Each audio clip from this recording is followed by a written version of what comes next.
Hey everyone, and welcome to the channel. Today we are going to be doing the Spring Into Adventure tag. I saw Darko over at Kendall's and Kicks do this video. I thought it was a pretty fun tag. It got my brain going, which made me want to do this video. So with no further ado, let's go ahead and jump right into it. And the first question is, what is your favorite adventure book? And as somebody who reads a lot of fantasy, I think this one might be a little bit of a surprise. I'm sure a lot of people probably are thinking like Lord of the Rings or something like that. And that is not the case at all. Actually, my favorite adventure book is The Adventures of Tom Sawyer by Mark Twain. I read this book for the first time back in 2019 and I just absolutely loved it. It just gave me like this fulfillment of like being a kid again, like running around in the woods and just, I don't know, exploring and literally having an adventure. It was, I don't know, it's just one of those books that I look back super fondly on, really love, and just have really fond memories of. I would be curious on if I reread it now that I have read a significant more books than I did at the time I read this, if I would still feel the same way about it, or if there would be things about it that bothered me more. But, you know, at this point, I absolutely love it. I know everybody talks about the Adventures of Huckleberry Finn more than Tom Sawyer, but for whatever reason, when I read Huck Finn, it didn't have that same charm that Tom Sawyer did for me. And so yeah, Tom Sawyer is definitely my favorite adventure book. The next question is, what is the most recently published adventure book I've read? And I think this counts, Empire of the Damned. This just got published last month. I had a really good time with this book, and I think it can count as an adventure story. Obviously, you're getting the tales recanted to you after the fact, but you know, it's a group of people going out and adventuring, maybe not in the way they would like to be, in an environment they would like to be, with people they would like to be, fighting things they wouldn't like to be fighting. But in general, I don't know, there is definitely a sense of adventure and exploration of the world. Maybe part of that is because we don't know as much about the world. We're kind of getting it spoon-fed to us throughout the story, but that sense of like discovery is there, and you know, the exploration of the continent or wherever we are technically in this world, you know, I think it fits the narrative. So this, you know, like I said, was just published last month, and so that is the newest one. The next question is, what is the oldest published adventure book I've read? And I think that probably has to be Robinson Crusoe, which was published in 1719, so a long time ago at this point. And this is not a book I would recommend to a lot of people. I think a lot of it is very dry, and obviously a book written in 1719, there's definitely some things that are like said and done and thought about in this book that are not for the modern sensibility, but for whatever reason, I really enjoyed this book. It's just a guy marooned on an island and his struggle with that, and just kind of how he survived and lived. And I call this one of my gatekeeper books. It's like the line of like, if a book is better than it, it's like really good. And so if you are better than Robinson Crusoe when I'm going back and like ranking my books, that's how I know you're like an upper tier book for me, which is a funny thing. Robinson Crusoe, I feel like, is such a funny book to pick that. I have never read any of the other books that are in this series that got written after it by William Dafoe. Wait, I'm pretty sure that's the author. I think I got that right. If not, I just said the actor's name and you know, okay, but anyway, yeah, this is, you know, it's written in kind of a journal style, so you have, you know, the person on the island writing down their thoughts as they go throughout time, and, you know, you just kind of really spend, I think it's like 30 years or something with this character. And so it's, I mean, it's a significant amount of time, and just, you know, all the things that they go through, and just, you would be surprised how exciting being stuck on a desert island is. But like I said, I'm not sure I recommend it to too many people because it can be very dry. Next up is, who is your favorite adventure author? And this was a really hard one for me to do. I actually jotted down a couple, and these were the first couple authors that came to my head, and that was James S.A. Corey from The Expanse, Robert Jordan from The Wheel of Time, Sanderson from the Cosmere, but specifically Stormlight Archive, Dan Brown. Those are like thriller action adventure books, like the Da Vinci Code, Angels and Demons, those books. He came to my mind. But the one I'm actually going to go with is Ian Fleming from James Bond.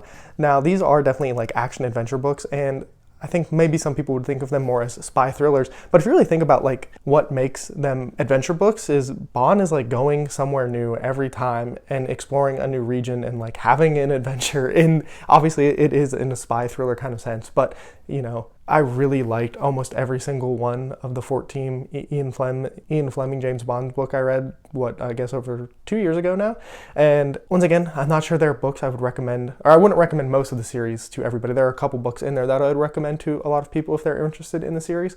But I just had such a good time with them. They're not long, they're to the point, and you know, it's just a good adventure that you're going on with James Bond. I do think maybe the movies are slightly influencing me here because I've watched a lot of the movies, and those are definitely like action adventure movies, and the spy thrillerness of them is not as much in the forefront as they are in the books, but you know, same thing. The books still have that action adventure feel to them. So I'm gonna go with Ian Fleming here, just because, you know, 14 of them.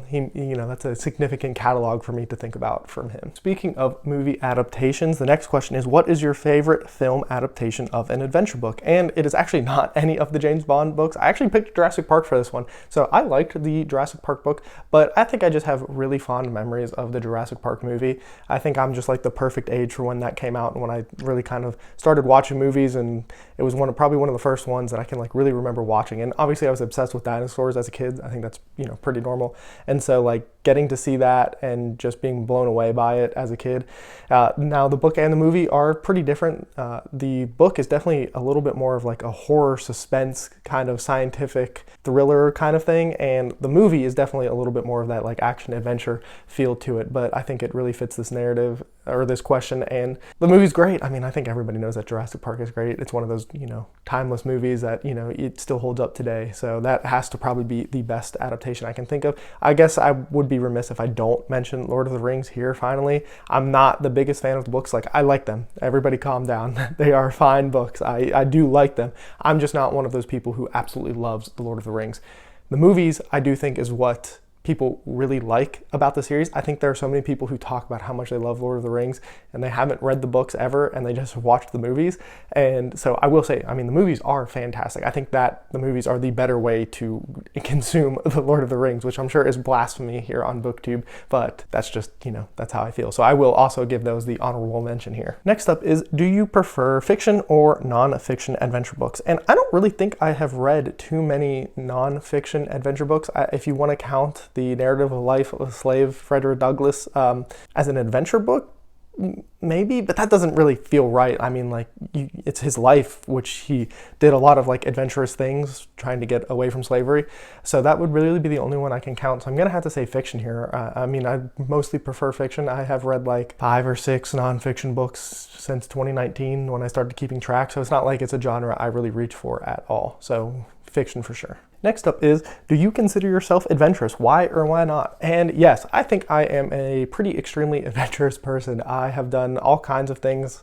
Skydiving. I used to do a lot of whitewater kayaking in college. I haven't done it in a long time, but you know, that was something I did. I like to, you know, be outside, go hiking, spontaneous trips, ride my motorcycle to all kinds of places. Like, I guess it was last year I rode all the way 8 hours to a beach and then rode around out there. This year I'm going to be riding to Sturgis. Spontaneous trips, I think I already said that, but like, you know, I had a friend who, he traveled a lot for work, and every now and again he'd call me like on a Thursday and be like, hey, do you want to fly down to wherever he was? And I would just be like, yeah, sure. And so on a whim, I would fly down and hang out for a weekend in some random city, you know, all those kinds of things. Maybe if I can find any, I'll put some pictures of like some of the skydiving and kayaking, the hiking, all that kind of stuff that I've done. I'm always a little bit of an adrenaline junkie, so that part has always been there. So yeah, I think maybe that's why some of these adventure books call to me so much, because that sense of like adventure, going out and exploring, is something that really resonates with me. So yeah, definitely an adventurous person. And the last question is, do you or have you ever played any adventure themed games, video games, board games, etc.? It's, you know, just in general. And yeah, I definitely have played, you know, adventure kind of games, mostly video games. Like, played some Skyrim, though I'm one of the few people who didn't enjoy Skyrim for whatever reason. But like Red Dead, Grand Theft Auto, I guess Grand Theft Auto really isn't like adventure in the same way as Red Dead is, but you know what I mean. I have played, you know, a lot of those kind of games. A lot of the big Sony exclusive I have played, and I think a lot of those would, you know, fall into the category of adventure games. But that is the Spring Into Adventure tag. I would love to know any of your answers to the questions down below in the comments. I'll be looking forward to any of that, and as always, have a good one.